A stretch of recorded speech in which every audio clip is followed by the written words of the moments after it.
It's a simple 1-to-1 mixture. I couldn't handle it. Couldn't handle getting that accurate. I told you just boiled them both at exactly the same time. I did, but the Gatorade spout's bigger, so it came out more fierce. No, you did. You poured them one after the other. I watched. Because it's concentrating on one and I fuck up the other one. It's early.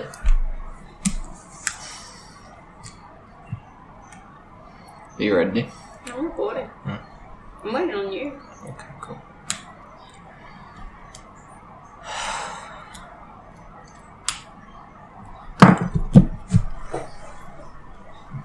Sure. Did you say Tony Hawk is making tech decks with Hot Wheels now? Okay. They come with shoes for your fingers. I see. I don't know what else to tell you. It's just a thing that happened this morning. Okay. Okay.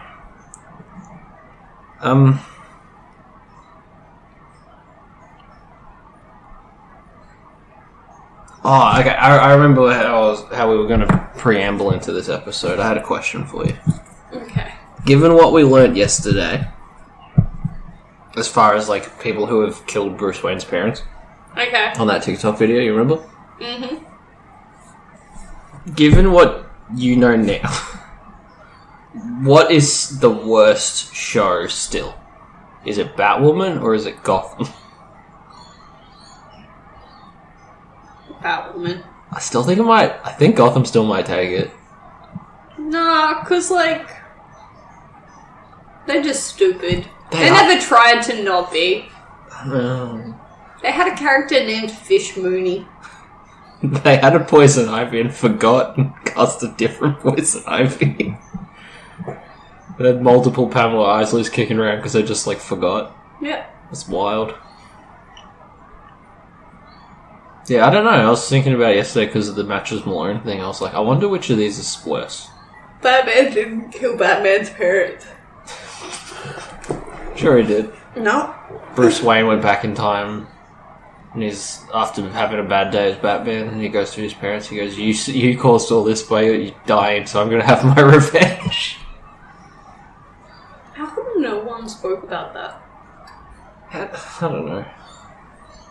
I don't know how you find. how How do you stumble upon the name and not know who that is? How is that, like, how we found out about that? Yeah.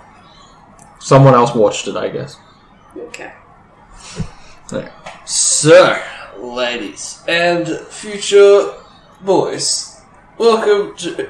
Okay, I'll finish stretching. Welcome to the School for Wayward Nerds, the only podcast recorded in Koreana and paid for by the DEO. My name is Toby DePola. I am your host. I thought you forgot your name for a second then. No, I was looking down to see where my things actually start. Because this is a part 3 of a ongoing saga where we try to comprehend and conquer CW's Batwoman Season 1. And I am joined by Producer Pat. I am present. Have you been enjoying Batwoman's over? I am present. Okay. I did show you a clip for later in this episode, so you'll have to sit on that information for a minute. Remember? It'll be difficult, but I'll do it. Do you remember the part I'm talking about? Yes. So, it's the only part about Batwoman you keep talking about. it's the only part I was going to say worth talking about, but it's all worth talking about. But in like the same way the Hindenburg accident is. Not for good reasons. I don't hear many people talking about the Hindenburg, so okay. Oh. Okay, so do you remember where we were up to? Batwoman was sucking. I'm like, The end. I'll just refer to my previous notes. The last sentence is the Jackie Chan Adventures was a good cartoon. It's like, oh god. I mean... We learned that, we just lost alternate reality Beth. Remember? The good for Beth. Yeah, she got sniped by the dude. Yeah. Okay, so that's where we're up to. Okay. If you're listening to this, maybe refer back to part 1 and 2. Nah, just slide into a part 3's DMs. Just wander on it. Yep. Okay, so at this point, when we were watching, I was getting close to 500 minutes of the show. And the remote for the DVD player, its batteries died and I could relate to them. Because I was feeling like death watching this. But luckily I got a little second wind because the episode starts off with, Villain of the Week attitude. First appearing in Detective Comics 529, created by Moon Knight's creator Doug Moench and The Falcon. His co-creator, Gene Colan, is Nocturna. Remember her? Yeah. Alright. I mostly remember her trying to get custody of Jason Todd, but she was a thief trying to afford medical treatment for her condition after being exposed to stellar light radiation. Nice. Or, something to that effect. I don't know, she must have crawled in a telescope and got sick, I don't know. At any rate, Gotham, it could have happened. In a TV episode revolving around Batwoman and Nocturna, okay, I got to complain about something real quick. This show don't have enough white people in it, and I'm not talking like Little Mermaid people right now. They need to stop Caucasian in my comic characters. Batwoman should be just like white, like cutlery, porcelain, a tooth. She should be that kind of white. Nocturna is the same. To see them two facing off and not being completely alabaster white is kind of is weird. Do you know what I mean? Then they need to remove their spray tan. Yeah. I'm trying to think of other examples. It'd be weird if like a Joker that fell into the vat of acid, like one of those versions, just came out like relatively normal. I don't know, there's a lot of weird skin colours in comics. I mean, She-Hulk, like, it's weird that they don't commit to them all the time. Yeah, I suppose. I can pick up what you're putting down, but like...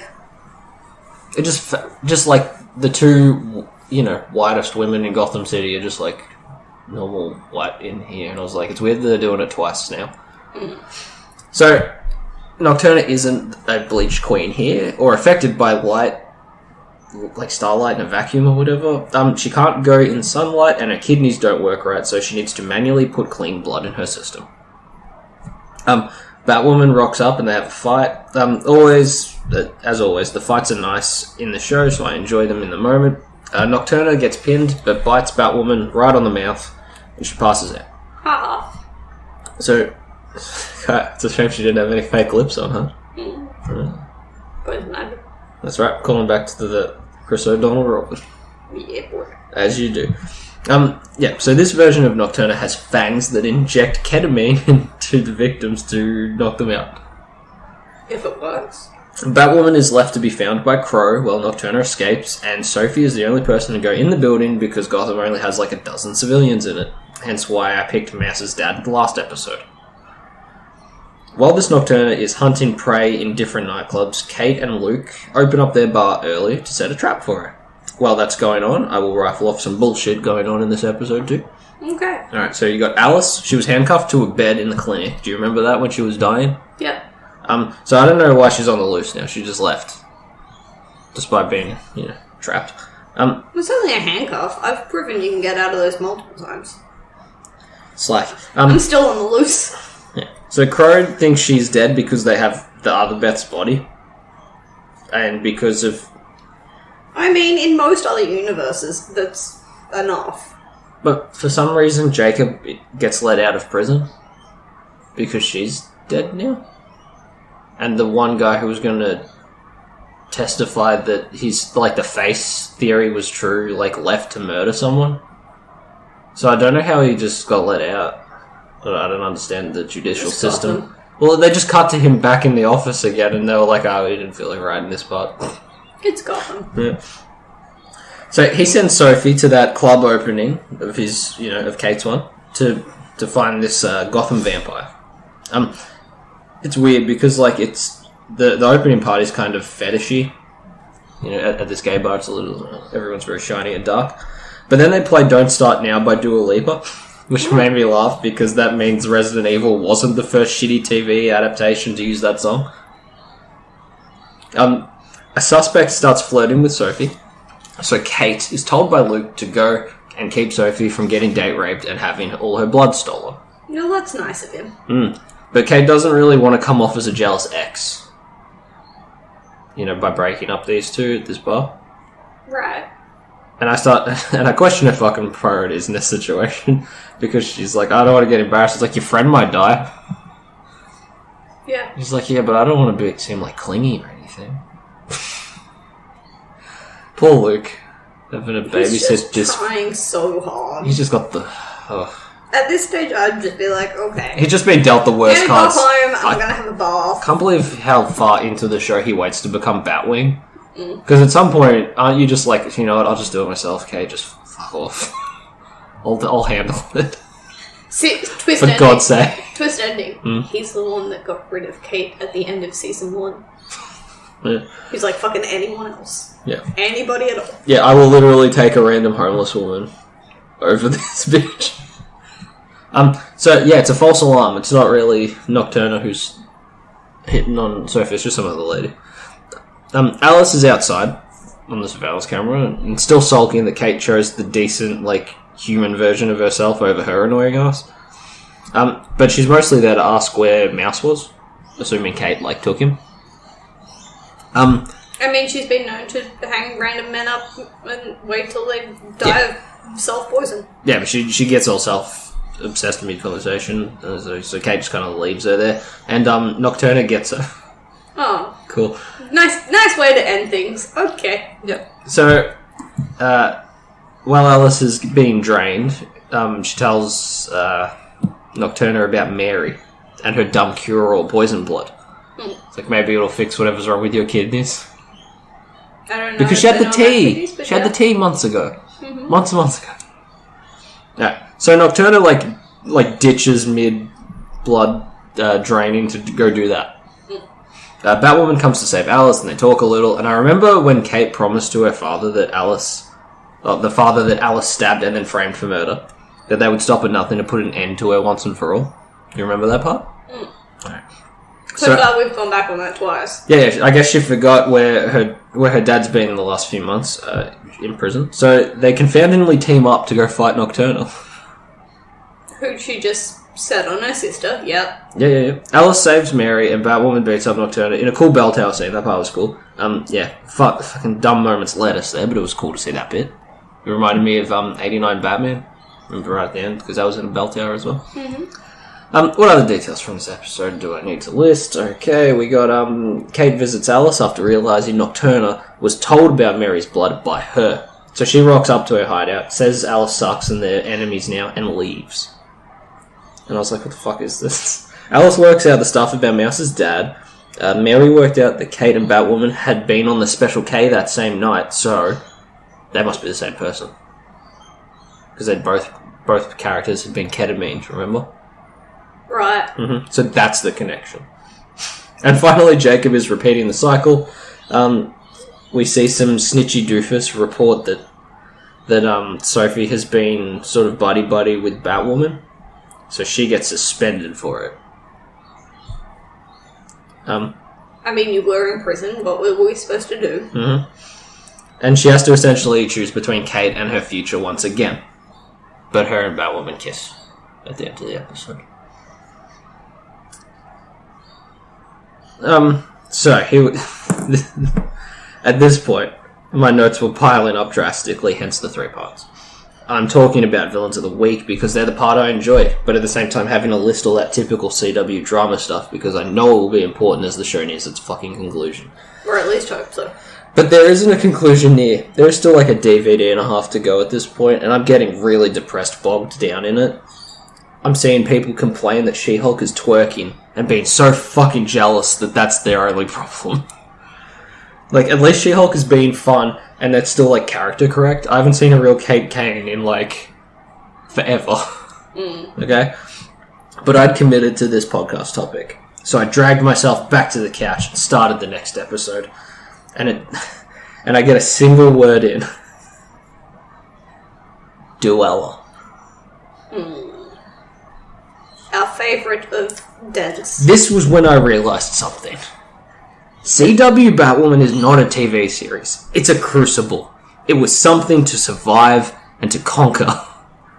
I could pack up and give up, or I could fight on. When Bruce had his back broken in Nightfall, he had given up. He left the role to someone else to go on without him. He created a monster that he must now tame. As do I. Ladies and gentlemen, please send your condolences. Bruce clawed his way back up and fought on because he was Batman. And sure, I could give up now. Let some other fucking podcast provide listeners with summaries of comic-based topics to give them extra knowledge without having to see and experience everything out there. But I won't. This is my podcast and it's my Gotham. And this School for Wayward Nerds, I am its host. Okay? This is how I'm doing.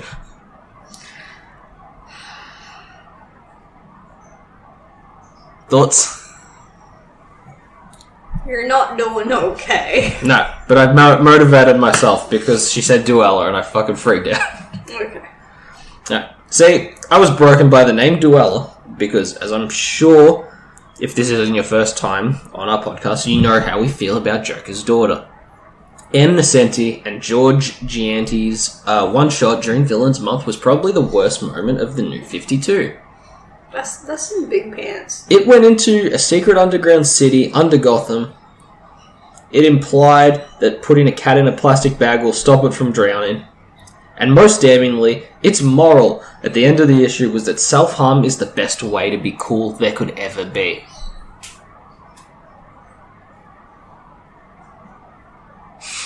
I'm not commenting on it. I'm just telling you the facts. Ann Nocenti's a really bad writer. Her Catwoman and Katana runs honestly make me keen to watch more Batwoman. So let's jump back into that. Okay. So Duella Dent's story arc, as this week's villain, is that her mother and a surgeon gave her plastic surgery to be pretty without her consent. And she gives herself sort of half a Chelsea grin and then escapes her house. Intent on ruining the faces of social media influencers. I expected it to be about how harmful that stuff is for young women's minds or something, but it ends up being just sort of a busted version of Calendar Woman from the Batman animated series, which is a good episode. Okay. I recommend that one, not this one. But no, she's specifically going after people who got plastic surgery from Dr. Campbell, who we know is Mouse's dad's fake identity. So yeah, I thought it was going to have like a moral about like the image of self-beauty and all that sort of stuff. How stupid you are to think that there is like... No, she just coincidentally knew all the people this guy had done surgery on and was beating them up facially. It doesn't matter. The reasons were probably given, but whatever. I also don't think you should body shame people who actually want plastic surgery either. Like, I have piercings and tattoos, and, you know, I prefer myself with them. I look really weird when my piercings are out. Well, like, So if you need to razzle-dazzle yourself up, power to you. But that's the same thing. Like, I have facial scars, and for a long time people talk about, like, fixing those up. And I was like, yeah, but I've had them now since I was 3. Like... We'll just keep them. Yeah. If you want a new nose or whatever, if that's what genuinely makes you happier, or then if you fucking need go those for things too. I think these are all just like Instagram people on the episode, but yeah, if you genuinely need a facial reconstruction for some horrible accident, yeah, sure, you can have that. I'm fine with that. Everyone's being really mean to Zac Efron at the moment. How come? Because he had to get facial plastic surgery and doesn't look as, you know, typically handsome as he did. And he's like, I smashed my face open on a fountain and broke multiple parts of my jaw. I didn't choose to do this. I chose to be alive. Fair enough.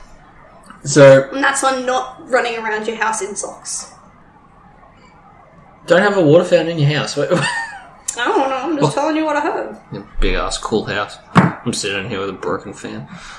It's not broken, it's just not sure of itself. So, it needs a confidence boost. So while the villain of the month stuff is unfolding, we've got all the, you know, the CW drama stuff. The best bit. The part we have to have every time. So, Kate and Sophie are happy because they're together. But don't worry, they'll break up again by the end of the episode, so it doesn't fucking matter. Sophie's mum is a great candidate, sorry Kai, for cunt of 2019. And that was the year with Joaquin Phoenix's Joker, and that Charlie's Angels reboot. I forgot that happened. We've all forgot. I'd quickly checked other things that were crap in 2019. So she essentially, Sophie comes out to her, tells her she's gay, because remember, she didn't want to tell her mum. And she essentially says, it's bad enough that you are black and born poor. Now you have to be gay as well. I don't think...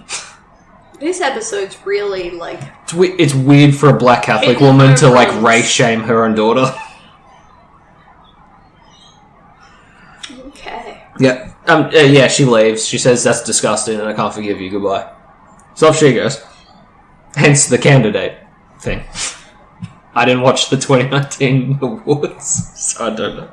So Jacob is starting to investigate the guy who maybe killed Lucius Fox because he saved him in prison after he got shivved. He starts to see maybe Crow is not as straight and narrow as he had thought. I mean, he's supposed to be the head of it and he doesn't actually do anything, so... Yeah, but maybe there's nefarious, selfish things going on in there too. Well, that's what happens when you don't check security footage. Yeah, when you absolutely do nothing and just overlook every single thing. So Mary's starting to hint that she wants to help Batwoman now, which is, it's very flame bird of her, so that's cute. And we got the obligatory Alice stuff. She doesn't like her obituary. Remember, she's quote-unquote dead. Here's the thing, listeners. Every time I write mouse... I fuck it up and write moose every time, and I didn't fix it every time in my notes. So sometimes there's just a moose in here. Such a cute moose. Yeah. So Mouse's dad, she doesn't like him. She kidnaps a therapist to ask about her situation, only to stubbornly dismiss everything he says and sends him away to presumably be killed. Why'd you fucking get him then if you're just going to argue with every goddamn thing he says? Because maybe he would agree with her. Why do I feel weird about confronting my kidnapper? And he says, well, it was a traumatic event. Of course you're afraid. That sort of event stunts your developing growth. And she's like, fuck you. You're right. Get out. It's why'd you ask him then? I mean, I feel like that's how you would go about therapy, so... How does she end up getting a hold of Mr. August, old Papa Mouse, I guess? So, Kate and Sophie save an influencer from being dropped into the dip from Roger Rabbit and capture Duella. They leave her there unsupervised, and because Alice is just fucking showing up on every set in this show, she comes into this one as well and chats with Duella. Later, Duella shows up at fake doctor's office. Mm-hmm. Dr. Campbell. But it turns out it's Alice, and she's wearing Duella's face. And she took it off. She peeled off that face off her own face without a drop of blood somehow getting on it. And Duella is found looking like Jane Doe. And as I write this, I begin to worry they might use her later as an actual Jane Doe, and that will suck. I don't want that character's origin to be that other character, you know what I'm saying? Makes sense. Duella Dent's a 7 out of 10 character. Duella Dent's a 2. I don't want them combining. Duella Dent is a 7 out of 10, and Duella Dent is a 2 out of 10? No, the Jane Doe is the good one. Okay. Just double checking that you English. I'm fine, alright.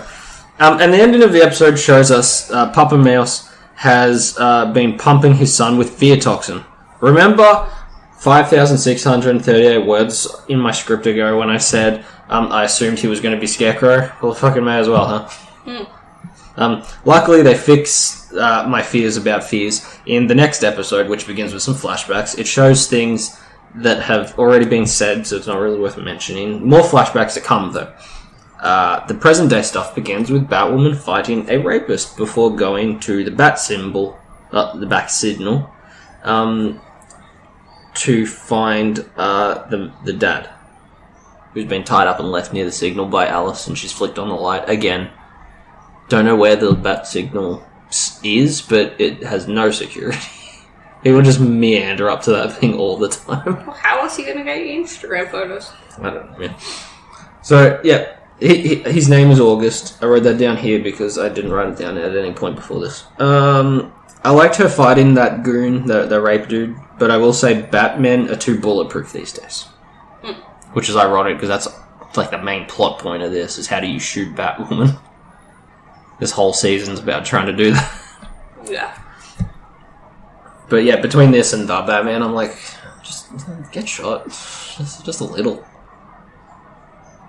I don't know. It's my whole don't be a perfect Batman because then you're not Batman kind of rule. We'll get more onto why, if you want a character like that, you may as well go Kryptonian later. In a way that will shock you. Stay tuned.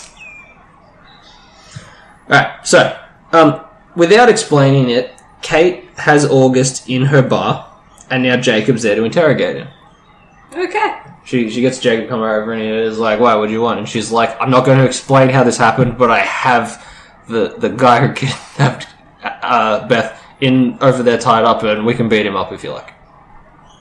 And he says, "Boy, you sure are Batwoman." So, before they got to him, obviously Alice had asked him some stuff before dropping him off, so she knows where to go, and she went to go save Mouse. Okay. From the fear toxin in the basement. Probably not a great idea. Should probably take more people. Yep. He's in a fear state, so he pushes Alice down and puts the mask on her and runs away. One of her visions was poorly written though, and I noticed it in the episode. I was like, well, this is going to be a hallucination anyway, because Alice calls, like, Jacob and Batwoman show up to save her, and I'm sure it's written to be a red herring. You're supposed to be like, oh, good, she's going to be freed, and maybe they'll get along. But she calls Batwoman Kate in front of Jacob, and no one reacts to that. And I was like, well, this is just fake then. And when you know it, it was. Although at this point, I wouldn't be surprised if they just flubbed how the script works and it didn't matter. But yeah, so that one was picked out pretty quickly. She has some fear gas, and between her and the interrogation flashbacks with August, we learn about August's mother. And she's mean, Kaya. She'll pour hot tea on your hands and cut your hair. So much worse than the face-stealing, hostage-taking guy. Doing a jerk-off motion to the microphone, listeners, because, like, fuck off. You're right. Everyone's like, oh, she's the Queen of Hearts? Is that the one from Alice in Wonderland? Alright, they're like, oh, that's her. She's the worst. It's like, dipshit. Well, she does all of the shitty stuff because someone ate her gem tarts. No, she has a sip of the tea Beth made for her, and it's too hot, so she pours it on Alice's hands, and she goes, it's hot. And then her hair's too long, so she cuts it. That's why Alice has, like, the bob haircut now. Okay. But those are the crimes she committed against everyone? Wow, fuck me, huh? But again, the Queen of Hearts chops off everyone's heads because they ate her tart. I'm just saying, the guy who steals children and faces is probably a worse guy. He also killed a cat earlier. I didn't say that he was. You should have put it in a plastic bag. Would have been fine. Plastic bags make a cat invincible. Don't do it, but just so we're clear. Alright, so, at any rate, she has an old person face because she's an old person lady, and she wants a new face. And the scary twist is that August has been keeping Kate and Beth's mother's head in a fridge this whole time to chuck on his mother. This revelation causes Kate to strangle him to death. So now Kate's a murderer. And in the flashbacks we see Alice kill the Queen of Hearts by taking her oxygen tank. Again, I want you to visualize what's taking place. So she's got one of those oxygen, like, those breathing ones, right? So Alice takes it, just bangs off the top of it, like all the bit at the top, slaps it off, and lights a fire, and it just flame throws the mother. I don't think that oxygen is like. It's pressurized oxygen. It's very combustible, yeah. Okay. But it's very combustible. Okay? It would blow her up. It fucking would. The whole tank would have gone off, and she'd be shrapnel. Her entire body would be shrapnel. Yeah. But no, it just works like a bottle of Lynx, because that's the same amount of pressure and compressed air as a fucking... Goddamn, this fucking show, man. Cool. Science! Science, who knew? So yeah, she saw the head in the fridge too, and we're supposed to, like, take pity on Alice for seeing that, but I just don't care for it because, you know... At this stage, that's probably not the worst thing she's seen. No, fuck that. How do you expect me to pity a character that has a higher body count than Ivan Milat, the Zodiac Killer, or BTK? Yeah. I don't give a fuck if her childhood was bad. It's like she has, like, ruined so many lives. Including fucking mine the last month and a half. Ugh. Best part was probably still Luke and Mary Scooby-Dooing around solving stuff because Kate won't fucking do it. She's busy killing people. I like them being heroic while Kate continues to just suck. Yeah, she murdered someone. The next episode... No. This is just somebody. She's previously murdered Batman. Don't worry, because she feels a lot of guilt about this one. This dead air is us staring at each other, waiting for her to say, that's stupid, and me to say, I agree. How do you feel about that? She killed Batman, but then killed, like, a murdering psychopath and is like, oh, what have I done? I'm such a bitch. It's like, you were a bitch before. I don't feel like it needs comment. Okay, cool. So, yeah, the next episode continues the bad Kate bandwagon. As her father buries August while her and Alice watch, not helping, Alice says something bitchy and Jacob says, knock it off or your hands go back in the cuffs. And I respond with, what? Why is she uncuffed?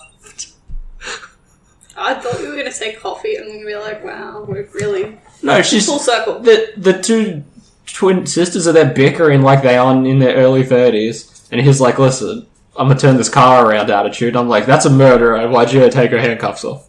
He was... Technically... They're both murderers. They should both be in handcuffs. He was stupid to do so because she pickpocketed his gun and then left to look for Mouse. As you do. So after some time with Kate feeling bad about it, Alice comes back to her for help in finding Mouse. Kate says, who, that guy that framed their dad and killed their stepmom? And Alice points out, both of those things were done at my request. That's not his fault. I appreciate her making my point for me there. Together they track Mouse only to watch him get sent to Arkham. Because, you know, he's tripping on the fear toxin. It's just kind of roaming around, shouting at nurses and stuff. So they got to do a jailbreak to get him out of Arkham, Kaya. Together they track Mouse... Kate is now joining Alice in freeing Mouse from the Arkham Asylum basement. They specifically call it a basement. I don't know why they picked a set with fucking windows, you goddamn idiots. So, when they get... windows to the outside, not a basement. That's on ground level. When they get to him, you know what Kate does? Like, they both open the door because there's a key on each side. That's why Kate needed her help. That's why Alice needed Kate's help to open the door to get to Mouse. She goes in there and is like, hey buddy, are you okay? And Kate shuts the door with her inside. It's just... She's a traitorous bitch for doing it the way she did. You could have done anything about Alice up until this point and you're like, I'm gonna commit a bunch of crimes, break into a mental asylum, pummel the fuck out of the guards, stab one of them, but you're the bad guy. You know what I mean? Like, you waited long enough to be like a scumbag before you did anything productive. It's very on brand. If you don't die a hero, you live long enough to see yourself become the villain. If you continue to fuck up constantly, you're as good as the villain. So yeah, locks Alice in there. Traitorous bitch. Yeah, she got the bad guy, but in a way that makes her the asshole, and not dozens upon dozens of times before this when she had plenty of opportunities to do so. Meanwhile, Luke is off to see a guy we assumed... The guy who may have killed the father, because he got released because he didn't do it. This wasn't random, of course. Slow build-up stuff with a lot of evidence and whatever. Like, I didn't write all of it down, because this is long enough already. But, like, you remember the executioner guy? Like, it came from, like, that. Like, some of the shady people he killed framed this other guy for convenience. So... That stuff was part of it. Mary... I mean, with Lucius Fox out of the way, Wayne Enterprises is just like a walk in the park. So Mary showed up at the court to be supportive, and that was nice of her. Later, Luke goes to confront this dude, and I gotta say, like, his acting here is probably the best in the show. It's really good. The guy gets a sniper dot on him, and he is promptly assassinated. That guy got killed before he could, say anything about what really went on in that 7-Eleven that day. Everyone involved in the case of Lucius Fox's death have slowly and progressively been targeted, including the captain of the Crow, Jacob. So he ducks... I loved this bit, this made me laugh. So he's walking along, sees the sniper dot, ducks out of the way, he dodges the shot, he gets out his little pistol, fires 4 shots, bang, bang, bang, bang. Oh, I saw this bit. And, like, they're, like, shot at the guy in the throat and stuff. Like, it depends on what TV you're looking at, because I was like, are you fucking serious? Because I did a little bit of research. But on my TV, it looks like there's, like, 2 shots, like, around... Collarbone. Yeah, like, he punched this man, the sniper, and he runs over there and questions him. There's a dead man. Who's Angel? Yeah. Do you remember when fucking in RoboCop 2, when he starts, like, arresting that man who'd been shot directly through the head and is just a corpse? Yeah, he did that. So, before I jump into the next disc, I would like to say that the special features are fucking weak, and I miss physical releases that had, like, real time and effort put into them. You know what I mean? Like, it's labelled when you open up the DVD case. Mm-hmm. Every disc has 5 episodes, but 4. The 5th disc has 4 and special features. You know, to make up for the lack on that disc. The room, yeah. Yeah. But you check the special features because you're curious, and it's just a highlight reel for DC TV at the San Diego Comic-Con 2019, and that's it. I'm like, this is it? Funnily enough, I know why that happens. Why is that? Because why make it if it's all going to be on streaming anyway? So, I only learnt this morning. SCOTUS got rid of antitrust laws.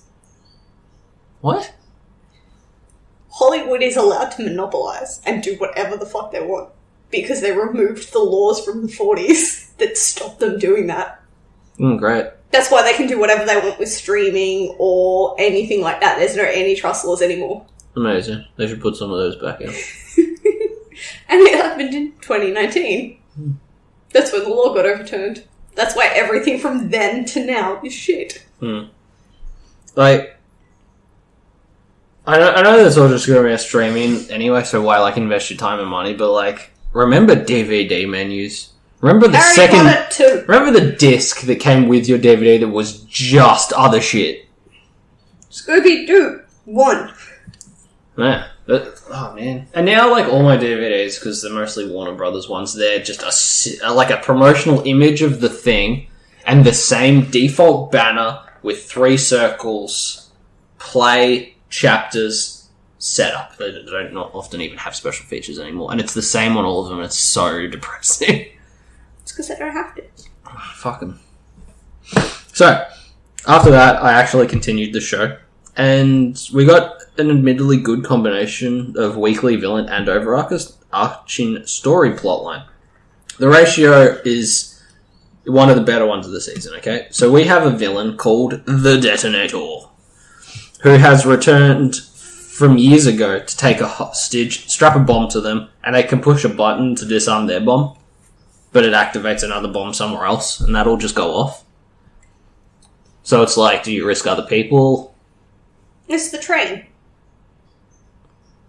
What do you mean? Do you pull the lever and kill the one person? Oh, yeah. Yeah, but you're the person. Yeah. Yeah, so it's that. But you don't know who's on the other track.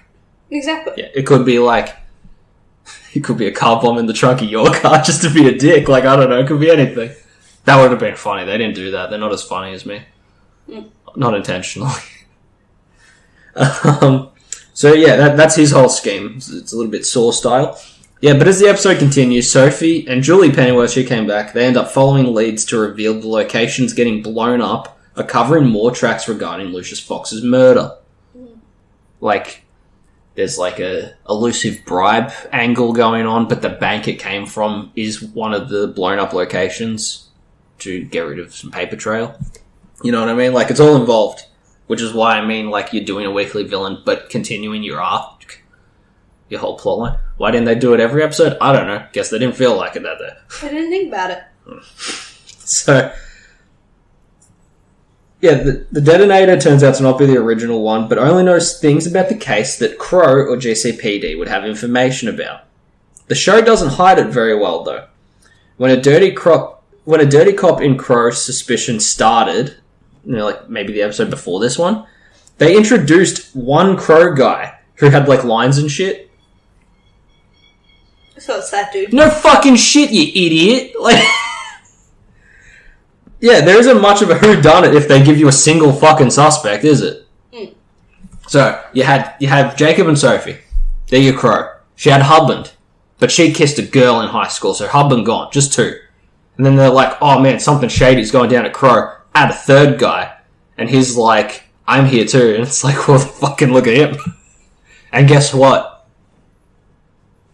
It was that guy. Oh, I thought we already knew that. Right, okay. No, they haven't announced it yet, but like, Kyle, I'm going to take 2 slices of bread, put a slice of cheese in it, and then I'm going to present something to you, and you have no idea what it's going to be.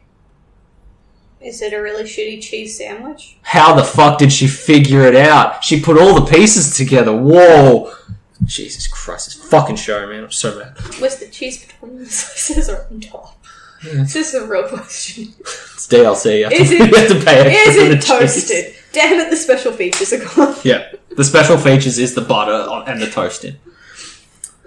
So, while that stuff is haphazardly going on, we also have Alice and Kate's plotlines too, because Alice is, hers is simple because she's in Arkham, getting electroshock treatment, featuring her and Kate hanging out. That's how the episode started, with them like kicking back, playing Mortal Kombat together. Just for the record, Kate is a Cassie Cage main, which does not surprise me, and Alice is Katana. I did not expect to see my buggy babe Devora cameoing in this fucking shit heap, but there you go. That was cool. Yeah, but that's a hallucination, just being electrocuted. I don't think electroshock therapy looks like that anymore. But I'm curious. It's still a thing. I googled to check if it still is around, but yeah, it is. There you go. They've proven that it's shit, though. Every single mental health fix-it or solution doesn't work, and they're all bad. Let's be realistic here. No, that's not true. Lobotomies are bad. Electroshock's bad. Those orgasm machines from the 30s, they're fine. They don't help, but they're fine. There is also medication, like antidepressants. Yeah, but they make your dick not work and stuff. That's not proven for all of them. And you've never been on one, so you can't question it. I'm just saying, like, there's no fucking... They don't have the best solutions right now. There's no vaccine for brains. I mean... So, goddamn. Mouse ends up killing and replacing a guard, wearing his face and such. But Alice decides, they should just hang out at the asylum. Remember this, okay? This is important. She decides they should just hang out and just, sow the seeds and infiltrate this asylum. Because no one's after them while they're in there. There's a good place to build a following. You have a safe hideout, 3 meals a day. You can accomplish more later. That's kind of what she's aiming at, okay? Which makes sense, because, what is it called? The Cult of Criminal? Alice runs a fucking cult in the books. So that's where we feel like it's gonna go. Okay? Mentally write that down. Yes, like some sort of cult asylum. Jot that down for you. So that's what, that's gonna be cool. And then we've got Kate, who fights a dude in a stairwell. It's the bluest thing ever lit. But it is cool. She knocks out the goon, but then has a PTSD moment thinking she killed someone. And he ends up, she ends up taking stress leave from being Batwoman and just wallows in it for a week or so. How do you feel about that, Kyle? You're a trained military ops woman. Fuck off. I don't even think about that. It's in, you're wearing the bat suit, but you're sad. You're just going to quit? That sort of thing. The problems we have with that. Her getting PTSD is supposed to add some realism and shit. A few episodes ago, she helped several versions of Superman stop the end of the multiverse. We're going to do realism? She hung out with, 4 Kryptonians. And killed Bruce Wayne. So, yeah, while doing that, she killed fucking Kevin Conroy, by the way, and felt nothing. But, and she felt it about August. The worst part? When she killed Bruce Wayne, when she killed August, she wasn't Batwoman, she was Kate, she was in civilians. So shouldn't she be ditching her human identity and spending more time in the suit to get away from this guilt? Yes. Wouldn't that fucking work that way? When Bruce was framed for murder, back in 2002, in the comics, he abandons Bruce. Because at this point, Bruce Wayne is a liability and not helping the war on crime. No, it's not even that. It's it's just super inconvenient. I'm just gonna be Batman now. Fuck this. It's not working anymore. Whereas Kate's like, I'm just going to sit on this couch and drink. You know? It's not even women. Christopher Nolan Batman did that too. Nah, he fucked off to Paris. No, before that, remember the chick dies in Dark Knight and then he's just like chilling. Oh yeah, he becomes a hermit in the Thing and then Catwoman breaks in. He's sad because someone died. Bitch, his whole motivation is that someone died. If anything, he should be Batmaning harder to prevent this shit again. It's like they don't get the origin when that's what's happening, you know? Part of Batman's mythology, part of the whole Bat family's mythology, is the prevention of these things happening. And when Kate Kane goes out of her way to murder someone and gets sad about it and quits being Batwoman, it doesn't make any sense. Alright, so Luke is getting over her dicking around, of course. She isn't going to the bat signal or returning calls. He witnessed the murder of a dude framed for his dad's murder, and August is quote-unquote still missing. Sorry, seniors. In her absence, other women are stepping up to try and be the bat, and getting hurt while doing it. This absolute queen, I didn't get her name, because she didn't really have one in the episode. She shows up injured to Mary's clinic in like a Batwoman cosplay, because she was trying to do the right fucking thing, Kate. And, you know, that place gets evacuated when one of the detonator's bombs is in whatever is above the clinic, whatever the actual building is. I don't know what it is. But yeah, they're all escaping. Mary won't leave her patients who can't get out safely, ones that can't walk, ones that are bedridden, yada yada. Captain goes down with the ship. Yeah. Fake Batwoman comes back to help them. Aww. That's nice, her. Right? Yeah, putting others before herself. She's the real fucking Batwoman as far as I'm concerned. When Kate shows up, Mary gives her a heap of shit about it too. She knows that she's Batwoman, and knows that she's struggling, but you gotta put others first. You gotta push through that shit and serve the bat symbol. Kind of like what we've been saying the whole time watching this. Isn't that something? But yeah, good on the fake Batwoman. Yeah. Good work. She was literally risking the bare minimum. No, she was risking her life to help others. That's not the bare minimum. That's the standard. That's the point. Whereas I meant bare minimum as a Batwoman. Right. Meanwhile, Kate's like, I don't want to like awkwardly stop my ex-girlfriend from being murdered because I'll look silly. You fucking cockhead. That's fine. The main conclusion of this episode is Batwoman getting the Crow guy, who was the new detonator. Remember how I said it's clearly the cheese sandwich man? Yeah. Yeah, he's the new detonator, and she drags him, like, to the bomb that's in the Wayne Tower parking lot. Okay. Just sits him next to it. It's like, you can defuse it, or you can explode, I guess. Which is fair enough. Then Luke shows up with a gun, because this is the guy that actually killed Lucius Fox. So he mad. Batwoman says something with her mouth, but there's no audio, so I don't know what the go is there. The editing was a little bit lackluster. At this point, the editors have given up. Yeah. Which is so funny, because Luke's, like, having this, like, big emotional, like, great acting moment, and she, like, her audio just doesn't... Yeah, she doesn't have any audio, she's just, like, sock puppeting. Fuck her, man, doesn't matter. So, yeah, he questions this guy. He was the one who killed Lucius Fox, paid for by Tommy Elliott to get Lucius Fox's journal. Which, I imagine, would have a lot of blueprints and evidence about who Batman would be. Oh, yes. That doesn't end up being why it's a valuable asset. But you would think, Lucian right? knows. He's the R&D for fucking Batman. He's an important boy. Yeah.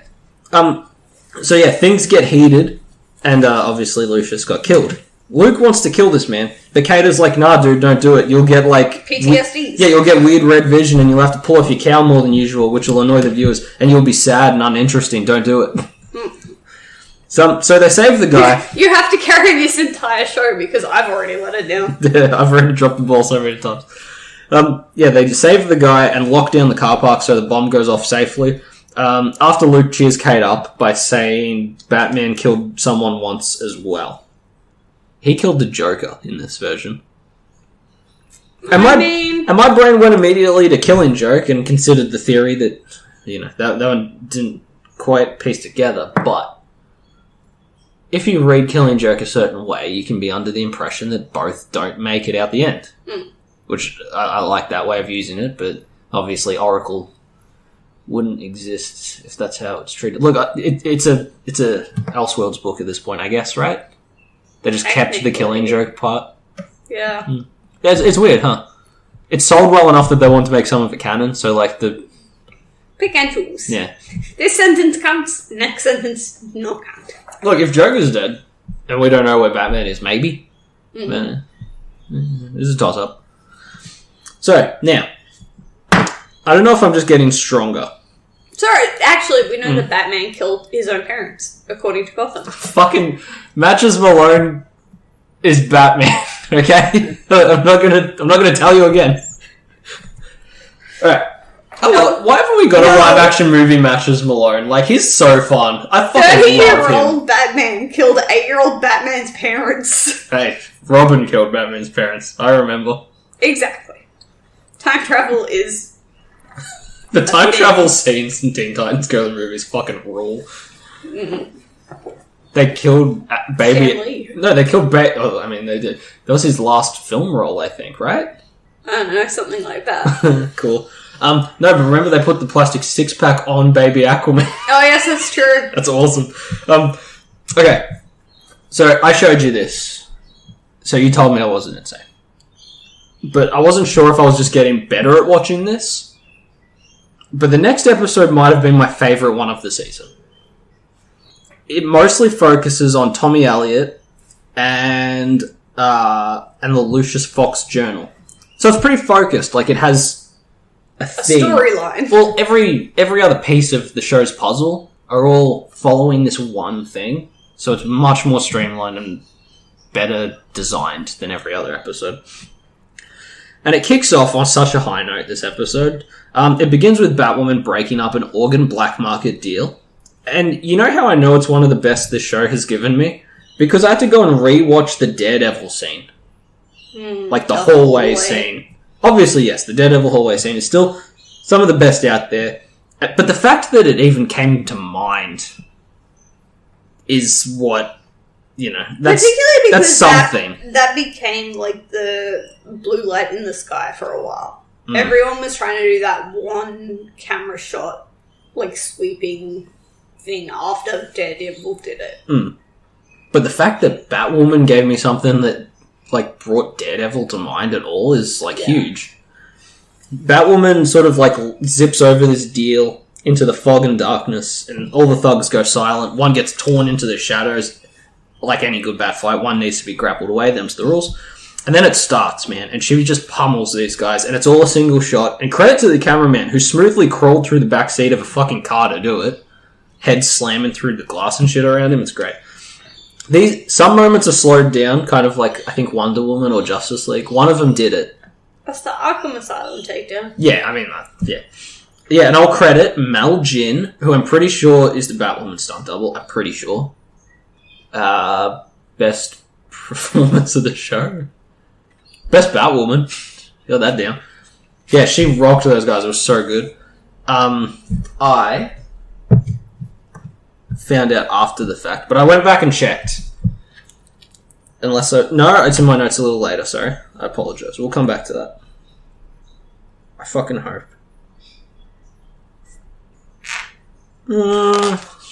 Yeah, I did. Okay, cool.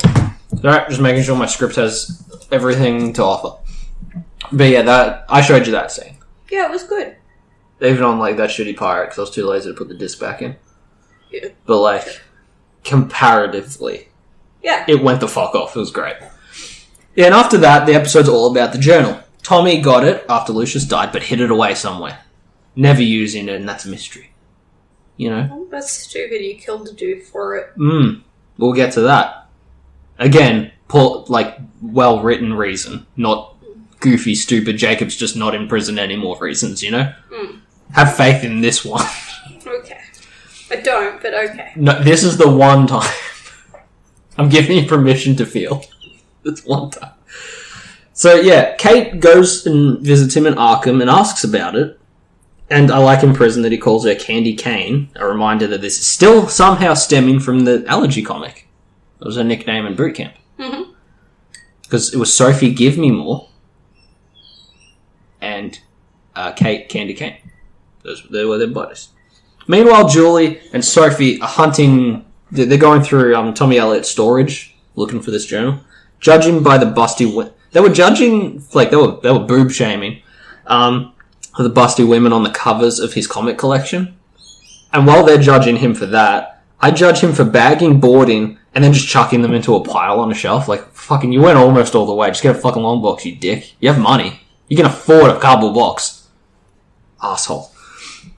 So, now, because Alice and Mouse have their infiltration thing going on, Alice hears about this journal that Kate wants, and now she wants it too, because, Kate wants it. It must be good. Yeah. So Tommy tells her it's proof that Bruce Wayne is Batman. And Alice, everyone in the room's like, oh. I mean, everyone knows that Kate is Batwoman. Because she doesn't tell them. Cousin. It's because she barely doesn't tell anyone. I would put 2 and 2 together, but I'm very smart, apparently. Yeah, and Alice says she will get him out of Arkham for its location. Okay? But he can't go out because he's got a wanted felon, And finally, she says she can take care of that too. And Tommy Elliott has his face removed and is wrapped in bandages. Hush! That's right, fucking nice. Okay, so he calls up a mobster named Sabatino. Matches Malone? No. Sabatino, who's played by one of the guys from one of the CSI shows my mum used to watch, so I recognised him. But what the names sprang up in my mind really hard because that is the husband of Peyton Riley. Oh. Such a shame they didn't utilise her in this show. Do you want them to, though? In a better world, I wanted the guy who made this episode to do the whole thing and utilise her. We're doing Hush, we're doing Sabatino, we're doing a female prioritising series. You want a female ventriloquist? Why not? It's weird that they didn't. Kate did for a little while. What are you talking about? Oh, she was doing the opposite. Her mouth was moving, no noise was coming out. She's the Bizarro ventriloquist. Alright, so, that was cool. It was cool that, they used him. It's not your standard mobsters, you normally got your Falcones and your Boss Maronis and your what have yous. He called this dude because the journal is stored in this guy's nightclub safe, because he owns the property. But Luke records the call that guy was making because, they asked him about a journal and within half an hour he made a phone call about it, so of course you'd track it. So the team goes undercover to this club to get it first. Regan, do you remember her? The bartender for Tommy Elliott? Sure. No, you don't, man. She isn't the one from the comics anyway, so don't worry about it. She's there. Yep, the chick who bartended for Tommy Elliott is near the start of the show. She's bartending here now. Julie and Kate go there as well. Mary is not because it's dangerous. She's not allowed to go on adventures with everyone quite yet. Julie cuts the power and is probably captured. Kate quick changes into Batwoman, gets to the office and finds the journal, and then is also captured. It's pretty funny because, it's just sitting on the desk because the guy's got it out ready for Tommy. And she goes to pick it up and then kind of gets tripwired away. But that fed into my theory about what's in the journal. Maybe the guy writing this episode thought the same thing I thought, which is that it has the gadgets in it. Yeah. So I kind of assume she got grappled. But I can't fault this episode for thinking that, because I fucking thought that. We'll get into it. So while that's happening, Sabatino sees that this journal is worth so much to everyone around, apparently, and decides to keep it himself, maybe auction it off. I mean, smart. Mm-hmm. Alice had a plan, though, because she also released Magpie in return for stealing it as well. Shiny. And then it plays Dance Monkey by Tones and I remember how much I fucking hate that song. So Batwoman is being auctioned off. And I kind of wish they'd had a few more villain cameos, but at least the dude who was running that human body farm at the start of the episode was there. He's one of the people auctioning. So I thought that was cool. And so's Mary. So she talked Luke into helping save the day. And she kind of does. Her suitcase full of money has got, explosives in it. So That's pretty cool. Batwoman gets free. Some asses get beat. Julie kills anyone who knows that she left the spy agency 6 months ago for deception reasons. Interesting. And we get another great fight with Batwoman and Magpie. It's all great stuff. After that, Mary is promoted to quote-unquote associate. Oh, that's nice. Well, they're still using the I'm doing real estate, but I don't buy or sell property thing. So after she said to Dad, it's like, well, can I be one of your real estate associates? She's like, yeah, sure. Cool. Kate has some sex with Reagan and wakes up to find Reagan gone, and she stole the journal and left in the morning because instead of being a cop like in the comics, she is Magpie's sister here. She hands the journal over to Magpie, and I laugh at this poor extra who almost walks into the screen center stage and just kind of awkwardly turns. I showed you him, remember that guy? Can you describe him any good? Because it's hard to word for me. He's walking, like, around the shot, but realizes that he's heading, like, directly to the camera. Through the camera. And so he just kind of, like, without stopping, to give him credit, just starts, like... There's, like, a slow bend in tracking. He's walking in the capital C shape.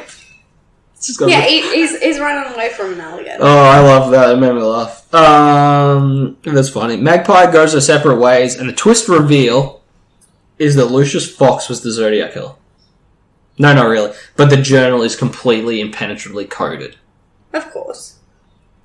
It is Lucius Fox. Yeah. So do I recommend this show? Absolutely fucking not. Is this episode the standout and maybe worth your time? Yeah. Just the one. And because it has a previously on Batwoman, you can probably just show up to it and leave promptly afterwards. So, alright, I was on a high point after that episode. I was feeling good. I had a week of normal, my actual job to mull things over, and I was feeling alright. Maybe the last episode was a turning point, maybe the budget and quality control had really been saved for a big finale, because we're nearly done. But then as episode 19 begins, I still had that hope, It begins with Hush, and he's got proper and excellent live-action Hush. It's not just mummy bandages, he looks like Hush. Like, he's wearing, like, as far as practical effects go, it's a mask that's shaped like bandages, and it is, like, dead perfect. He's wearing the big floofy coat. He's got the 2 pistols. They're silenced in this, but it's still very reminiscent of the last page of Batman 618. The best-selling single issue of the original Hush story arc that inspired DC to bring back Jason Todd. Trivia for you. He then After DC let you write him out. They killed him off because no one fucking liked him. But the issue that quote-unquote brings him back from the dead was the best-selling one, and they were like, maybe people want him to come back from the dead. Let's punch reality so hard he falls out, and then later do Lazarus, because that was a smarter idea. So he kidnaps an old guy and tells him to hush, and that's pretty cool. But he shot down a few library customers. What are people visiting a library called? Humans. I don't think they're customers. I don't know how it doesn't matter. Patrons. Look, he shot a couple of them, and when he stops at this old guy, there's these 2 extras reading, like, right behind him, like this chair away from me, and they don't turn around or react or anything, and I'm like, that's just weird. Okay, let's see here. Yeah, he's not invisible. It's weird that those extras didn't turn around. And yeah, he's using silencers, and I get on TV and film that they make the cool noise, but, surely you look up at all this madness. Mythbusters proof silencers are not like that. Yeah. If you recall. So, yeah, what he's doing is kidnapping decoders, people who are good at breaking code, for Alice to solve the Lucius Fox journal, so Alice can learn how to kill Batman, and by doing so, kill Kate Kane, a mortal civilian. Because once she can do that, she promises to give him a face so he can leave. And then I go to discover, because this is obviously like a broken plot, because I need to find a way to kill Batwoman. Just put her in a lake. Also, you had the railgun. Yeah, she disarmed it because she didn't want to kill Kate. So, I then go back and discover that episode 18, You Believe in Me, I Believe in You, was directed by a sub-in director named James Bradford. It was his only episode. Mm-hmm. I then settle in as my hope slowly gets away like I'm trying to hold smoke. Yeah. So that guy did an episode of this. He did an episode of Supergirl. He's a stunt coordinator for DC for the most part, but, like, I guess when the director calls in sick, he's like, yeah, I'll bang it out. And just, like, proceeds to beat the piss out of them as far as quality goes. Wonderful man. Done great. Yeah, so this isn't even, like, his job. He's just helping out. But he does better than everyone. Uh-huh. I'm just gonna have a drink. Maybe he's a comic fan. Maybe. I don't know. But upon realizing that it wasn't going to get that good again, I was a little bit sad. So the dude they kidnap can't read the Zodiac Killer ramblings in the journal immediately, so the impatient Alice electrocutes him. Like Dr. Ardmore in the first Child's Play movie. You know, because he's in the electroshock helmet. Mouse suggests just killing KK. Fuck's sake, what are you doing? Because, you know, acting like the Batsuit makes her an invincible god is fucking dumb. Hush just wants a new face so he can leave. And I still love him in this. Like, he's overreacting a bit, but it's understandable here. Like, I feel like he might be putting on some, like... You gotta play with the crazies. Yeah, he's probably putting on some, like, arrogant fucking attitude when he's dealing with Batman in the comics. Like, he might be doing it on purpose. And, like, if the woman keeping my new face hostage was this fucking annoying and stupid, I'd be a little bit hair-pullingly agitated as well. I'd be freaking out. Because goddamn if I'd have to spend time with this fucking woman.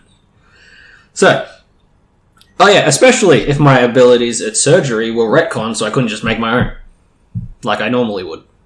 Okay, so after Kate gets suspicious of Julie and is a total asshole to Luke, we skip over another kidnapping to get to the third decoder, who is a different kind of code monkey.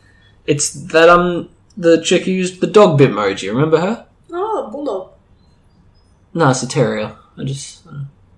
But the one who was allowed to be freed because she was, you know, having trouble being gay.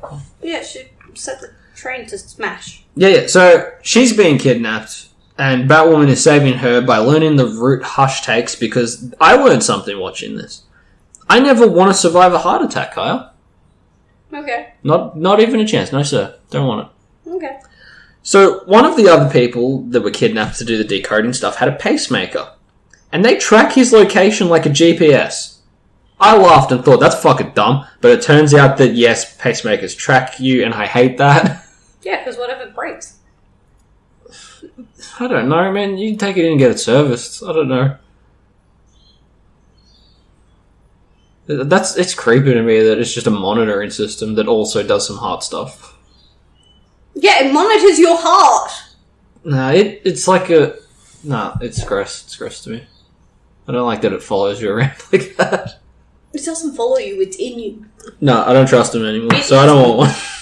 So, but Batwoman rocks up, like, you know, she's following the path and stops Hush's van. Whoops. And he jumps out and just starts firing his gun. It's a cool visual. Completely ruined. Immediately. Because, like, he springs out of the car and is already firing, like, because he's a competent villain. Mm. But then it cuts to Batwoman, a completely incompetent hero. And she's bulletproof, as we keep learning. Kevlar. I don't even know. I think it's stronger than Kevlar. It's bullshit. Because, you know, they need a whole journal to figure out how to just shoot her. It cuts to her, and the bullets are only hitting the handlebar of the bike. Exclusively. Nice. Fucking weird, man. Yeah, in a show that sometimes thinks Batwoman is invincible, just to have some little bullets spark off her would be fine, for fuck's sake. I don't know. So she saves the hacking girl, and they go back to the Batcave to solve the case while Luke is out considering quitting because Kate's fucking shit. While still solving the mystery about Julie and working it out that she was working for a character named Sophia Sohail, which perked my ears up because, you know, it's about time she got mentioned. She was a pirate leader of sorts in the Rebirth comic of Batwoman who lived on an island named Coriana. Okay? It was hinted at because someone from that island threatened Alice like midway through the season and it just hasn't come up again since. And And it doesn't really come up again either, so don't worry about it. I think it's a season 2 thing. Maybe. So Luke and Julie get kidnapped next, so he can solve his dad's code. He can probably figure it out. He does, but won't give up the secrets. And, he won't give up the secrets and damn Gotham to a future without a bat. Because he fucking believes in the thing. We're all here, we understand that. Good on those two, because Julie agrees with him. Mary solves it too, using dumb glasses Lucius had in his box of stuff that just automatically translates the code when you look at it. Well, that's helpful. It is. It's cheating. So Batwoman takes the glasses straight to Alice to trade for Luke and Julie. Which, after Luke saying the secrets of the Bat should die with them, really shows off how Kate Kane is the worst character in the show. It was cool seeing her get into Arkham Asylum and use detective mode again, but... They really can't make you like her, can they? They don't fucking try. But that's what I mean. Like, they've just decided... No. I love how, like almost every episode she does a thing and another character has to be like, but that ain't right, dude. Like, oh, god damn it. Remember when the hacking chick, in her first episode, when Alice is like, you have to take off your cowl and show her who you are so she can post about it, and she's like, okay, I'll do that. And the villain who, tried to do a terrorist attack on a train is like, no, don't do that, you fucking idiot. God damn it. It was cool seeing her get into Arkham Asylum. She used detective mode, verbatim, so that was cool. But it wasn't to pull off a cool rescue, it was to give her nauseating sister cheat code glasses for a book. That's in the room, she could have taken it. How hard is it to beat up... You're bulletproof, how hard is it to beat up, 3 people and take the journal? Hush had guns, pointed them at the hostages, though. I'm sure there's a way around it. But, I feel like she didn't try to think of one either. So, after she leaves with Luke and Julia, a guard sees her and locks the asylum down. Alice forgets her idea and decides, alright, let's just leave the asylum. Remember the whole reason they're there? Being in the call. Fuck it. Don't worry about it. So she forgets about all that stuff, having a safe haven and build an army, and just opens all the cells. A riot breaks out, and we don't see if Luke and Julie escape, I don't know. We just see Batwoman pummel the patients, and we get a few more cool slow motion fights from last episode. But I did laugh when I saw a bunch of prisoners beating the shit out of a guard, and just one of them is hitting him with a pillow. Nice. It's he's pillow fighting. He's not aware of the seriousness of what's going on. He's fine. I mean, they are mental patients. Yeah, that one is. Specifically. Good for him, he's funny. Jacob... This is the best part of the episode, okay? Okay. So the asylum's rioting. Batwoman slow motion beating the shit out of people. One guy's pillow fighting in the middle of a knife fight. Jacob shows up with Crow. Okay? And he says, lock down the asylum and don't let up until we find the bat. It cuts to the next day, and Kate and Luke are friends again, and we have Batwoman go to the bat signal, okay? There's nothing in between those shots. I'm not even kidding. I give up. You keep staring blankly at me like I have an explanation. A, I don't, and B, it's bad audio for a podcast. I know, but I know. I love that he appeared. No way. And he's on this. He's like, I'm stopping the Batwoman, I'm doing it right now, and then just cuts to the next day and everyone's home safe, and it's I guess he didn't. So Jacob, remember... They must have filmed stuff and then just cut it out. I have no idea what the go was. I don't understand the because show. Because the fact that they have, failed audio proves that I just think they were banging it out and else. didn't really care. I just don't think it mattered to them. No, I've decided. Alright, so... We've only seen half of Batwoman. I want you to take note of this, okay? We have Batwoman go to the bat signal. Mm-hmm. Jacob is the one who turned it on. He's the one who's there. Right. Okay. And he tells her, to get out. I assume he means of Gotham. Leave, get in. It's really, dude, get out. That's how you... Alright. He continues to suck. And we also learned that he might have also been a nightmare to work with behind the scenes. We saw in that YouTube video. He might have sucked behind the scenes and on the screen. However, she might have as well. I've got a feeling. It's a whole lot of he said, she said. They're probably both nightmares. I don't know. Okay, so I want you to remember that he went to the bat signal. Mm-hmm. Someone who should technically have jurisdiction compared to some of the other people that use it. Mm. But he was the most recent one to use it. Right. That's important. Okay. So, the show is so negative inside now, but guess what? Because they've got the journal and the glasses, they've worked it out. Mm-hmm. The secret key to stopping Batman. Mm-hmm. Take a guess. To anything. No, it is like one of the dumbest things you could possibly have made it. I don't know. Kryptonite. Thoughts? Matches Malone didn't kill Batman's parents! She has kryptonite in her fucking pocket. She got it from Supergirl in that Crisis event. It's on her persons. She's also not fucking Superman. I don't know how they... Or Kryptonian. I don't know who's writing this, but they just googled what is like the DC comic character's weakness, and the answer popped up as kryptonite. Said, okay, that. Go on. They forgot that he's not Superman. So... Batman carries kryptonite on him at all times in case Superman goes weird. They read Hush they would have, because they reference it like 3 or 4 times. Remember when right at the start of that, Poison Ivy gets control over Superman? Mm-hmm. And Batman just pulls out a kryptonite ring because it's in his pocket just in case at all times and beats the shit out of him with it? Mm-hmm. Yeah. They read that part. Mm-hmm. They don't take notes like I do, apparently. Alright. We're at the big finale, Kaya. This is it. We fucking did it. The nightmare is ending. There's light at the tunnel. I'm about to be... It's a train. We're all about to die. No, I'm about to be freed from a prison of my own design because I chose to do this. But I had one final fight, and that is episode 20. The big finale for season 1 of Batwoman. It began with what I thought was to be the beginning of a series of Arkham escapees causing chaos after that last episode's prison break. Turns out to just be a single guy. Only one got out, apparently. A footballer named... he had a first name, but people just call him Titan, because that's his last name. Who, mid-game, killed a referee he disagreed with. Alright, so he's on a train killing people with some sweet machetes. Okay?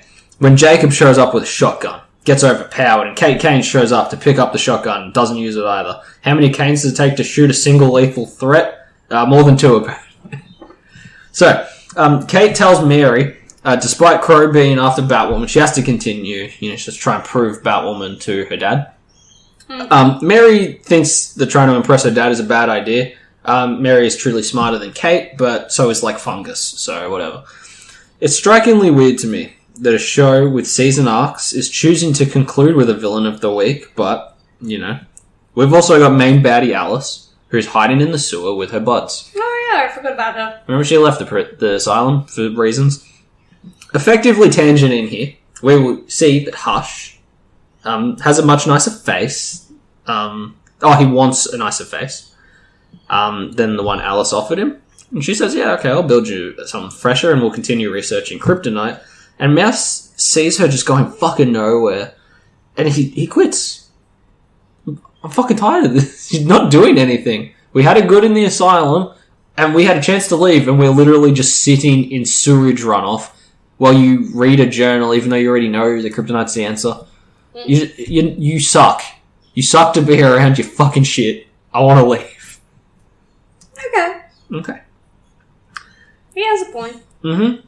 They are brother-sister kinda, not dating, so I don't know if it's technically a breakup, but he does have agency, so good for him. And then he starts, they have a little, thing, they, burn their Alice in Wonderland book together and have their little moment, and then he starts to bleed from the nose. He thinks Alice poisoned him, but I'm pretty sure he's just dying of cringe.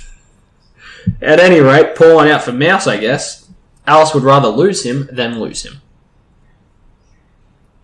I kind of thought of it, I didn't think, necessarily, because I know she was in the trailer for Season 3.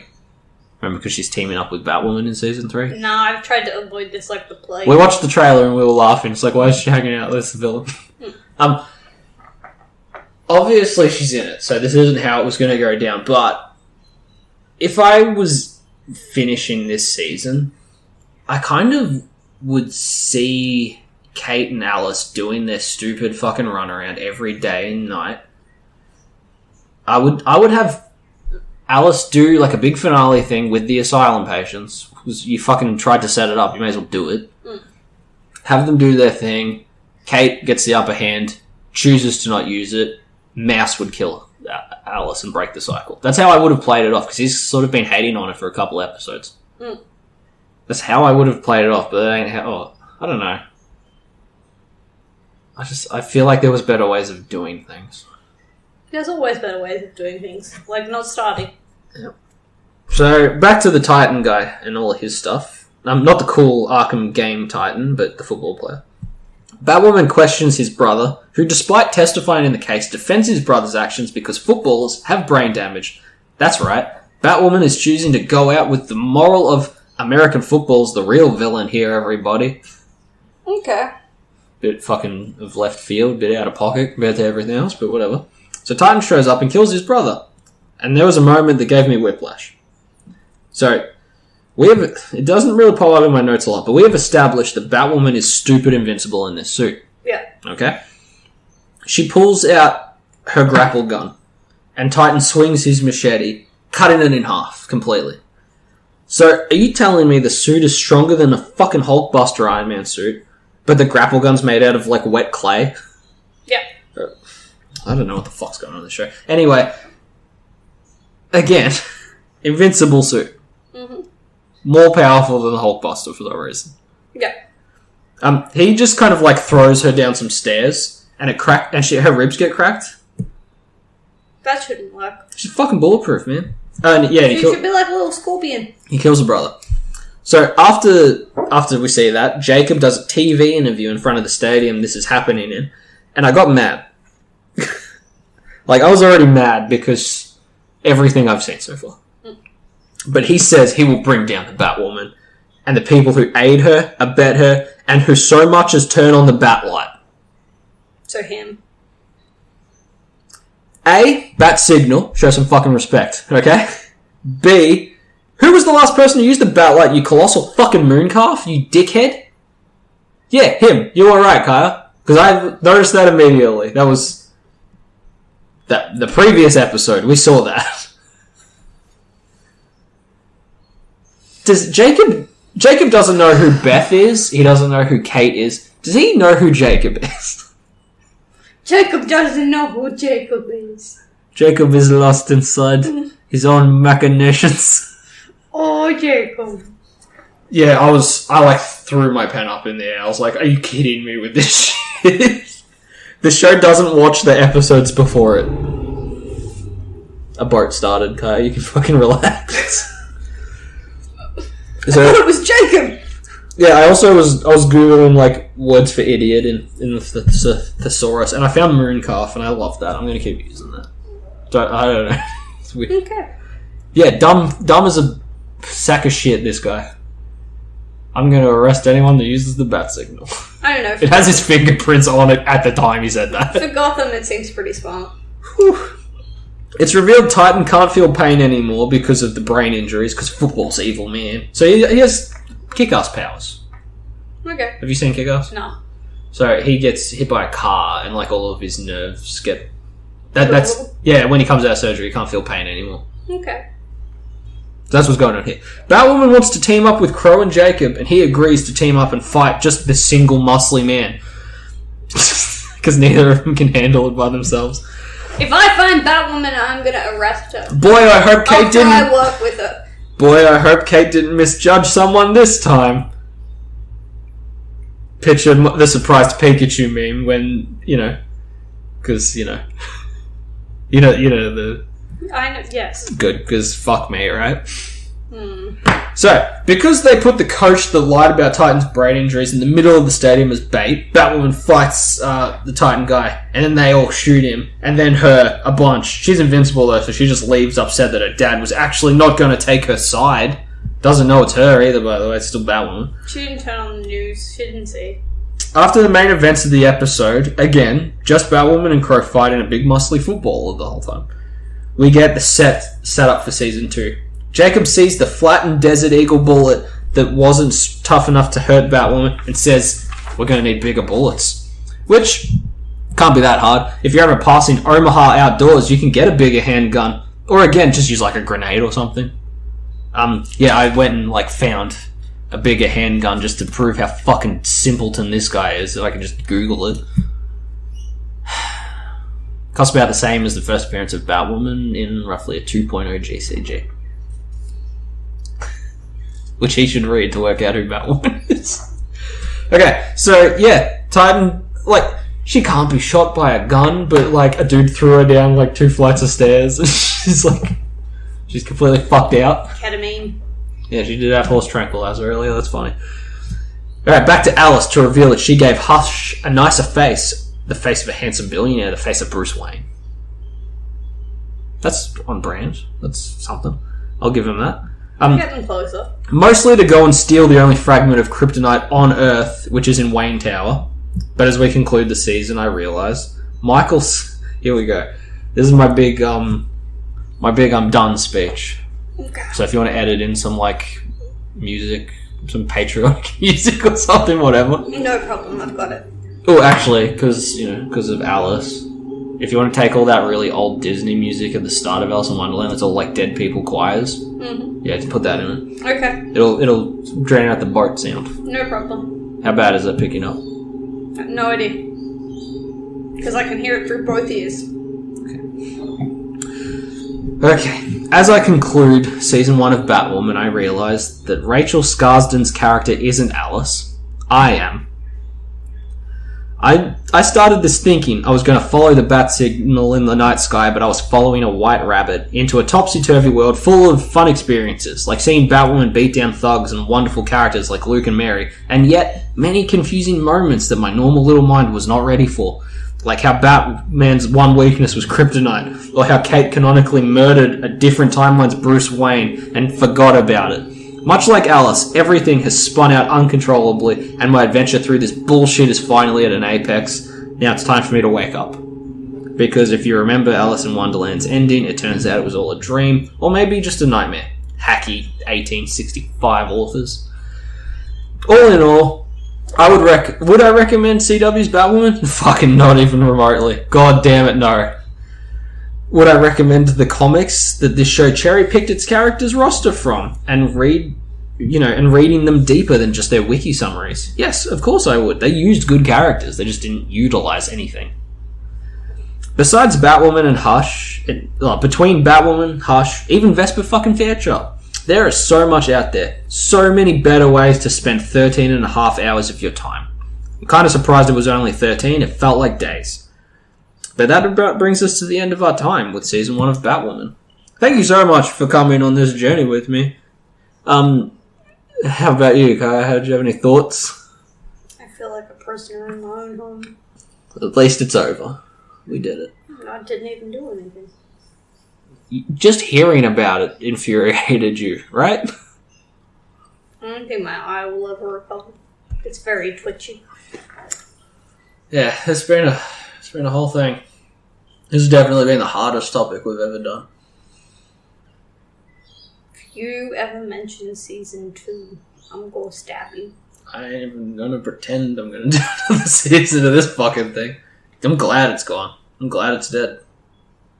Can't believe it made it 2 more seasons after this.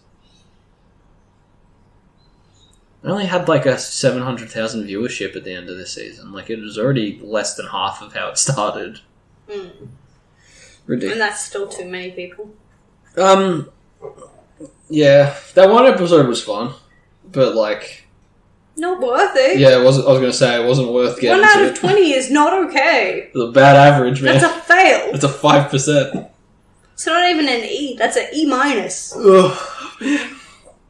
I would have liked the premise is great. Batwoman's a fucking really good character to use. But they kind of... Some of it they couldn't have done. Because, all of New 52, all the sequel story arc from the Allergy book is the New 52 one, starting with hydrology. which begins with her, like, because she has an affiliation with the Monster Men and the Cult of Criminals. She's picked up by DEO, Department of Extraordinary Ordeals. I forget what it stands for. But it's run by that skeleton man with the suit. And obviously that would have been a good way to do it. You do the allergy stuff, you have a great time, boss fight with Alice, great. Move on to this. This would be your main arc, because you would just be put on assignments, dealing with what's that Spanish ghost that had a movie recently? La Lorna? I don't know, I remember watching the two boys talk about it. Yeah, like, she had to go against that and stuff. Like, she went and did, like, supernatural stuff. It was great. Good time. But they've already burnt that premise because they put Supergirl in the DEO. Yeah. No, her sister. Yeah, but she's just affiliated the whole time. It'd be weird to do that again. Like, I get why they didn't, but... It's a mushrooms in it. Yeah. Yeah, because he's replacing, I don't know, fucking Dr. Bones, I don't know. I forget his name. Yeah, there's a good way of doing it, and I'm afraid that this is definitely cementing her in, like, Green Lantern and Chris O'Donnell Robin territory, where they are never going to risk touching the character again. And I feel like Batgirl's in there now too. Do you have any characters that you're like, oh, it sucks that they're not going to try that again? Off the top of your noggin? Mr. Freeze is definitely in that list. I don't think they'd risk fucking trying that again. Or Poison Ivy too. No, I think she's free now because of how popular she is in the Harley Quinn animated series. But she had to restart. She had to go back to, like, streaming cartoons to go back up to movie status. Are there any Disney ones like that where you're like, oh, they're just going to leave that for dead, they're never going to try that again? Song of the South. Yeah, that's a good answer. The thing they should be doing shitty CGI live-action remakes is Atlantis and Treasure Planet, but because they sabotaged those movies to avoid animating anymore, they have bad sales. And they probably won't be brave enough to pick them up again now, because they killed those movies. But that said, they are trying to bring back Tiana. Is it out of a place of, like, enjoyment, or out of a place of just ticking a certain box? Or is it out of a place of covering something else up? Oh, yeah, 'cause she's going over the top of the Splash Mountain, right? Which is Song of the South. Ah, yeah, that's right, that's right. Which gets me in trouble because I won't put a date on it. Are they just saying they're going to do it and just aren't doing it? Oh, no. Do you not know the reason why Song of the South is, like, cut out of everything? No, I know. The rabbit sees two guys covered in tar and gets furious because he thinks they're black. No. Yeah, sure, I mean, that's in there. It is. The main reason why Song of the South can't, like, exist is because Disney refuses to say what date that film is set in. So the relationships within the film are unclear. Right, so it takes place during slave times. We don't know. Yeah, it could or it couldn't. We don't know. And because we don't know, we can't use it. It takes place in 2031. So they're putting Tiana over the top of it. That's fine, she was cool. She was animated, so props for that.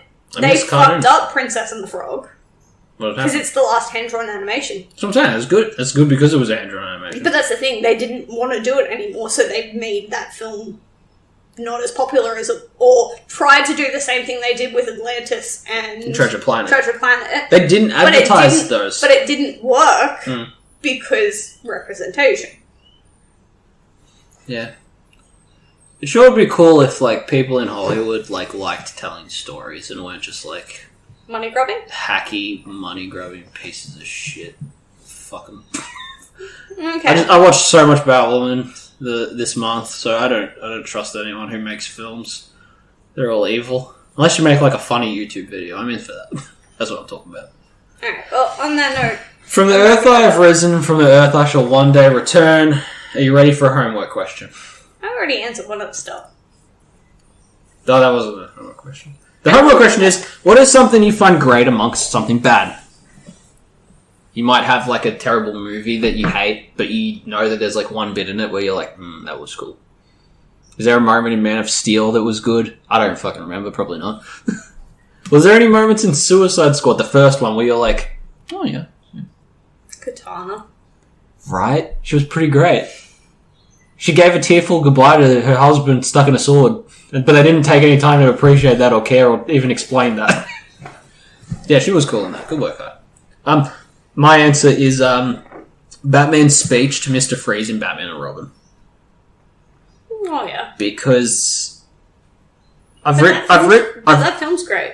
Yeah, it's great for the wrong reasons, though. You know what I mean? That film is a masterpiece. It's funny. There has never been a better Batman film to date. I think the Lego Batman movie makes people appreciate Batman and Robin more because it's like, oh yeah, this is a dumb parody of what it's supposed to be. Yes. Yeah. But the thing about it is, look, I've written it all down, and I want you to pinpoint the parts of this that have never been used in another Batman in live action. Mm-hmm. Vengeance isn't power. Anyone can take a life. But to give life, that's true power, a power you once had. So I'm asking you, Victor Freeze, help me save another life. Show me how to cure McGregor Syndrome Stage 1. And maybe you can also save the life of the man your wife once loved. He's still inside you, Victor, buried deep beneath the snow. Will you help me, Doctor? What about that is missing from every other Batman version? Empathy. Intelligence. The empathy, and it not being about vengeance, it's about protecting lives. Remember, He doesn't even use his mother as leverage. It's just, this movie is nothing but childish goofs. And frankly, it's fun because of that. We enjoy it personally, but I know that it's not the good Batman movies. I get that. But very few Batmen have valued and protected life quite like George Clooney's Batman. And also the music in the Joel Schumacher ones are still maybe my favourite. They don't just use a Nirvana song, they actually have like a whole thing. I like that song. I hold to these being the best Batman films because a Batman in that reality makes sense. Yeah, because everyone's doing something wacky. We're all having a good time here. That's the Dark Knight trilogy doesn't make sense. Because that wouldn't happen. No, it doesn't make sense because they take him to the fucking Snow Village and the League of Shadows are like, now you have to do your final test, you have to kill this man. And he says, I will never kill. And then he blows up the building with all the caged prisoners in it. What a fucking retard. But that's the thing, it doesn't suit the universe that they created. I'm a big fan of Batman Ego, which is just about how much that sort of stuff matters to Batman. I'm a big fan of Kingdom Come. The second that story arc has its falling out, he converts Wayne Manor into a hospital. But that's who Batman is. That's fucking right, Kai. That is who Batman is. That's what I'm saying. Not a lot of the other ones in movies do it. That's what I'm saying. That bit in that silly, goofy movie is like, oh damn, they actually understood something about the character that a lot of people miss. Yeah. Do you have any other examples like that? Of Batman being a good guy? No, just like a good moment in like something that's, kind of shit. Probably, but not off the top of my head. Okay. I should preempt with these kind of questions. Yeah, I need to know them in advance. Oh, well, you answered the other one about characters that they're not going to use with you. I did. Yeah. Good stuff. And I guess that brings us to the end, huh? We did it.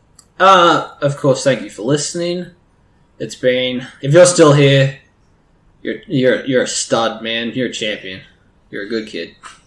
Because you fought the good fight with us. If you're still here, can you go back and listen to the first episode? Because it's weird that more people listen to the second one than the first one.